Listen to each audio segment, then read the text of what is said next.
அஸ்ஸலாமு அலைக்கும் வரஹ்மத்துல்லாஹி வபரகாத்துஹு.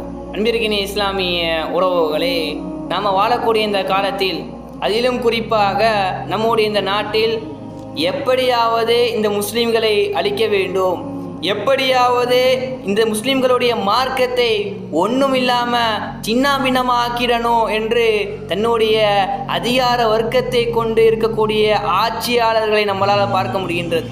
சில பேர் கேட்குறாங்க, அவங்களை எதிர்த்து நம்மளால் என்ன பண்ண முடியும் என்பதாக கேட்குறாங்க. நான் சொல்கிறேன், நல்லா கேளுங்க. அவர்களுக்கு எதிராக மிகவும் ஒரு பலமான ஒரு ஆயுதம் இருக்குது. என்ன ஆயுதம்? அதுதான் அத்துஆ, பிரார்த்தனை. நாம் அன்றாட வாழ்க்கையில் ஏகப்பட்ட பிரார்த்தனை கேட்குறோம். பெற்றோர்களுக்காக கேட்குறோம், குடும்பத்தினர்களுக்காக கேட்குறோம், பிள்ளைகளுக்காக கேட்குறோம், இப்படி ஏராளமான பிரார்த்தனைகளை கேட்குறோம்.